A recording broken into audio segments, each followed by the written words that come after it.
Hi, welcome back to another 90 Day Fiancé recap. Let's talk Love in Paradise Season 4, Episode 5, starting with Kyle and Ani. So Ani is freaking out. She's crying after realizing how much of a freak Kyle is. She's so confused. She doesn't understand why Kyle can never give her straight answers. She thinks if he truly loves her, he should be able to stop donating, aka having schmecks with strangers under the guise of donating sperm. That's what you do. If you love someone, you just go and sacrifice. But Kyle thinks the opposite. If she truly loved him, she'd be more understanding of his charitable, what am I trying to say? Do you guys ever have a brain fart? Charitable nature. Oh my God. What the f?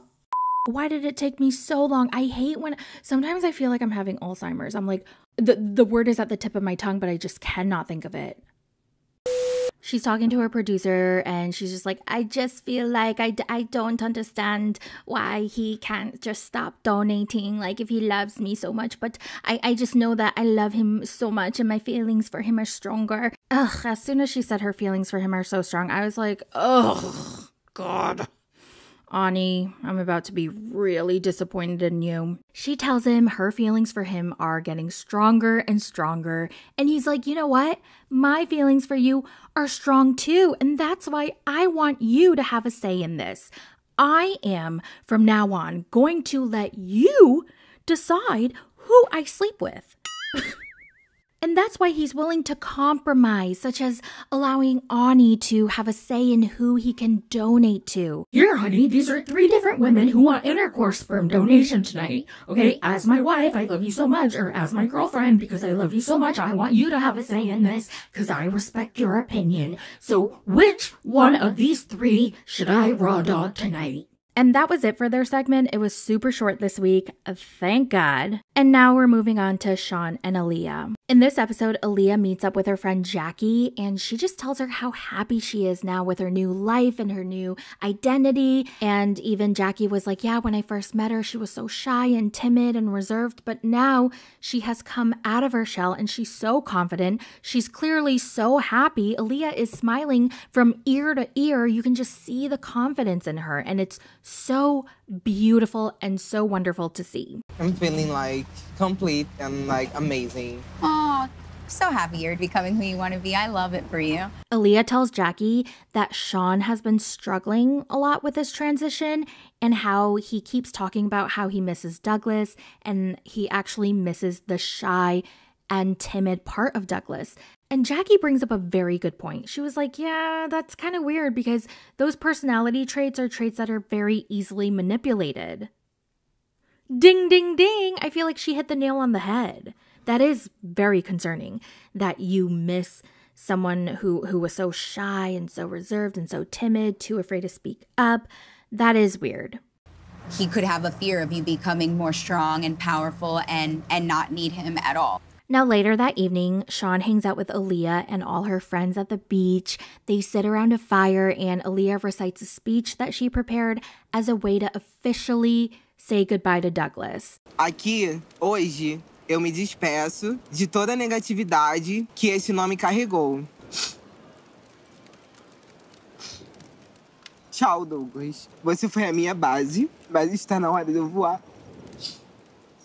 And as she's reading her speech, she is crying. It was so beautiful and so sad. And she had this picture of Douglas and she threw it into the fire and let the picture burn. And I couldn't really gauge how Sean was feeling. He just he looked he didn't look happy. I mean, no one looked happy. It kind of looked like he wasn't too thrilled about Douglas's departure. She's doing the right thing. I know this is what has to happen, whether it causes me pain or not. I realize that I can't see Douglas or Aaliyah. I have to see the soul of the person that I fell in love with. And I either need to get on board or let go of both Aaliyah and Douglas. We'll have to wait and see how the rest of the season goes. I know in a future episode we're going to see Aaliyah go into the plastic surgeon's office with Sean so that she can get facial feminization surgery, and I know that she wants a bigger booty, and it'll be really interesting to see how Sean reacts to that. And again, their segment was also very short, so we're going to move on to Alex and Adriano. So Alex and her cousin Tiffany meet up again. They take a pottery class, and they're molding some, I think I broke it. And Alex tells her cousin about how they've been kind of arguing and disagreeing about religion and how to handle having biracial children, and how he tells Alex to suck it up when people in Italy display microaggressions. Red flag, red flag, red flag. And Tiffany's like, oh my God, why are you with this dude? Like, I know he's hot. I know you guys have great schmacks, but this just ain't it. And as Alex keeps talking to her cousin about all the problems that she's having with Adriano, I feel like she's realizing, oh my God, I'm trying way too hard with this dude, and we just don't seem that compatible. And she recognizes it could be because she just turned 30 years old, and she thought she'd be married by now with kids, so she's trying to speed that whole process up so that she can get to it. And not having all that right now does kind of mess with me a little bit. I think I might be trying to fit Adriano in this plan that I have. And Tiffany tells her, well, if you keep spending time with the wrong guy, the right guy will never show up. You know, it really sucks for us women, especially when we turn 30. We really start to feel the pressure, and our biological clock becomes so freaking loud. It's like in our ear, ringing. Tick tock, tick tock. Like, holy crap. And honestly, I think that men's pressure makes some of us do things that we necessarily don't want to. We end up doing things that we feel like we should or that we have to. We get into the wrong relationships. We stay with the wrong guy. We marry the wrong guy. We have children with the wrong guy, all because it's something that we're, quote, supposed to do by a certain time. And it's what everybody else is doing. And if I'm not at that same designation, then something is wrong with me. We constantly feel that pressure, that societal pressure, especially us as women. I remember talking to a mentor of mine, and I was talking about how I'm feeling a lot of pressure these days to, quote, hurry up and find a man and pop out kids and, you know, live the American dream life. I don't know. There's just this weird notion that single women are unhappy. But you guys, I'm sorry to break it to you. Now, there are very unhappy single women, but there are a lot that are freaking happy. And yeah, there's just this weird notion that single women are miserable and they're lonely. Not all of us, honey. Not all of us. Okay. So like, if the societal pressure were gone, I would just be so happy and calm. Oh, but I was talking about my mentor. So I was talking to her and I was telling her about how, oh my God, all my friends, all my family members, like they're getting married, they're settling down, they're starting to have kids. And I think the thing that really bothers me is people look at me like I'm weird because I'm still single. And she told me, listen, in about 10 years, half or more of your married friends are gonna be single again. And I was like, oh my God, you're so right. Yeah, 50% of marriages end up in divorce. I don't know what the exact, why can't I say that? I don't know what the exact statistics are. Let me look it up real quick. According to US 2022 divorce statistics, 40 to 50% of first marriages end up in a divorce, and 60 to 67% of second marriages end in divorce. That's crazy. And I also found this very interesting. 20% of marriages end in divorce within the first 5 years. 69%, that's almost 70% of divorces are initiated by women. Divorce rates also vary by state. The states with the highest rates being Wyoming, New Mexico, Arkansas, West Virginia, and Kentucky. Whoa, that is not at all what I expected. The states with the lowest rates are Alaska, New Jersey, Massachusetts, New York, and California. Okay, are you sure that's not switched? That's crazy. That is not what... And another interesting point is the divorce rate steadily decreases as income increases. And that makes sense because a lot of times, like, people divorce over finances, and that's like the number one problem in relationships. Okay, back to the show. We're going to end this recap with Luke and Madeleine. Now, remember in the last episode, Luke told Madeleine that he couldn't move to Colombia just yet, and she got very upset. So to give her some space and let her, cool off a bit, he meets up with his American entrepreneur friend named, Brian. And then Luke tells him about his relationship with Madeleine and and everything that's going on. Now, Brian encourages Luke to really think hard about his relationship with Madeleine. Is she just marrying him for his money? Because, he used to make a lot of money and he used to give it all to Madeleine. And he gives his friend some very good advice and he tells him to get a prenup. You get a bulletproof prenup that protects your assets.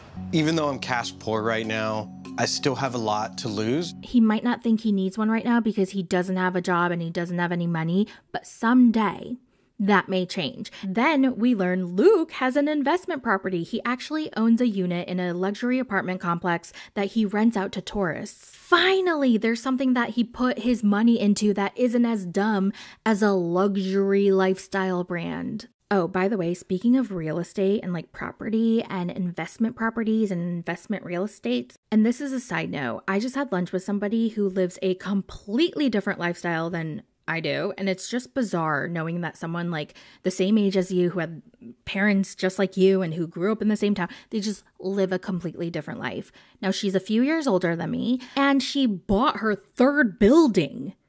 And I'm like, you can buy buildings? Why do you need to buy a building? What do you do? I was so lost. And she was telling me how her husband is buying another investment property, which is separate from her 3 buildings. And I'm just like, what the hell are y'all on? What do you, this is a completely different world. I'm still trying to figure out how to pay rent and y'all are buying buildings? How do you buy buildings? And then she was talking about how her husband is out of town with his buddies to look at new cars that they want to buy. It's like their new toys, just cuz. And I'm melting in my chair at the fact that I'm still driving a 2011 Nissan Altima that is crushed in the front, crushed in the back. I had my taillights out that I never got fixed. And my bumper's still out from 6 years ago when I was driving on my way to work and I hit a deer by accident. Whoa, I can't imagine buying a car for fun when I can't even replace the broken taillight on my 2011 Nissan Altima. Oh my God, so embarrassing. But yeah, I guess I'm proud of Luke for actually being able to make an investment on property. So good for you, Luke. I paid $300,000 for it and I rent it out to tourists. Everything that I've worked for has gone into this apartment and I don't want to see that go away for nothing. Brian has a few words of wisdom for Luke, and I quote, "Take control of your own life and don't have a 19-year-old dictate how you spend your money and what you do." Truer words have never been spoken. The next morning, Luke and Madeleine go to his rental property to clean up after the guests checked out. For how long is this rent? It's 9 days or more and they're gonna pay $1,900. If this place is full every night, you can't move here soon. Sí, amo. It doesn't seem like it's rented out enough to where he's able to really make a profit, but I'm hoping business will be better so that he can finally move to Colombia and live happily ever after with his child bride. After they're done cleaning up, they go to Madeleine's grandmother's house to have dinner together, and we learn that Madeleine's mother and her father, they weren't really present in her life, and her grandmother raised her, and her grandmother and her aunt raised her. We also learn Luke is half Mexican, so he actually grew up speaking Spanish, but then once school started, his family only spoke English, and then he forgot all of his Spanish. So they're all at the table, they're making tamales together, and everybody seems to like Luke, probably because he's bankrolling all of them, well, until now. They're all getting along, hee hee ha ha. You know what I noticed though? Seeing her aunt made me realize how young Madeleine looks, because Luke and the aunt would make a great couple. Physically, aesthetically, they look like they're the same age. And then I look at Madeleine and she looks like such a child. Well, Madeleine brings up the wedding conversation and she talks about how she wants 3 dresses. And Grandma looks at Luke and says, "When's the wedding?" And he's like, I just have some things to figure out. And then Grandma and Aunt start side-eyeing him. And they're like, why is he not answering the question? Why is he so shady? Is he hiding something?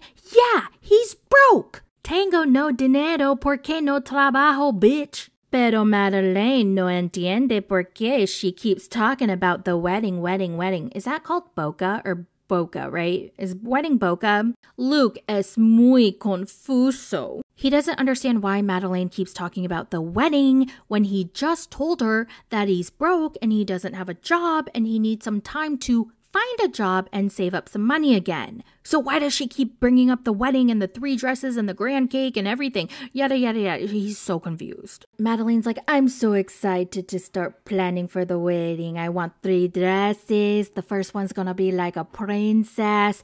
And he's just like, I want tons and tons of flowers everywhere. I want a huge cake. I want a DJ. I want a big show entertainment. And he's like, He's like still confused. But now I'm confused because when they get out of the car, they're at a wedding venue. If you're not going to plan a wedding right now, why are you at a wedding venue? And the employee is working it. At one point, Madeleine and Luke were standing by the altar and she was like, oh my God, y'all make a fantastic couple. This wedding is going to be the wedding of your dreams at our venue. At our venue. You caught that? At our venue. You must have the wedding at our venue. So Luke goes, how much is this all going to cost? And she goes, just for the venue itself, $5,000. And Luke goes, okay, are there any other additional costs? Yes, of course. You're going to need flowers. You're going to need decorations. You're going to need chairs. You're going to need tables. You're going to need food, cake, DJ, band, planner. Total cost will be around $20,000. Luke is about to shart in his pants. He's like, oh my God. Okay. So he finally sits down and he tells Maddie that he can't afford the wedding right now. And she's rolling her eyes. I've never seen somebody roll their eyes so hard. Like she's very good at it. So you want to ruin this day like yesterday. It's not funny, Luke. It's not funny. Why you think it's funny? And then he brings up the prenup conversation. And y'all know how the prenup convo goes on this show. It ends in disaster. As soon as he said the word, she cringed. She was like, so you don't trust me, okay? It's not funny, Luke. It's not funny. Why are you laughing? It's not funny. And then he says, well, Brian thinks I should get one. The prenup. So you don't feel secure about me, or what the do you say? Everybody does it. You don't trust me. Look, Brian also thinks I First of all, why did he bring up Brian? Like, why would you want her to think that someone else influenced you to make this decision? Like, no. And she's like, you think it's funny. Luke, you think it's funny. Brian think it's funny. And then she says, F you. And she walks away. She's pissed. Anyway, in the next episode, he puts his foot down about the prenup. He doesn't change his mind. He's like, if there's no prenup, then I'm not going to marry you. I guess he's not as dumb as I thought he was. You know, protect yourself before you wreck yourself. And honestly, who knows? With the way Luke spends his money, Madeleine may be richer in about 3 years. So she might be thankful that he made a prenup to protect them both. Well, that's it for the recap. Let me know all your thoughts in the comments and check out patreon.com/mythoughts for MILF Manor recaps. And I will talk to you guys in the next one. Bye.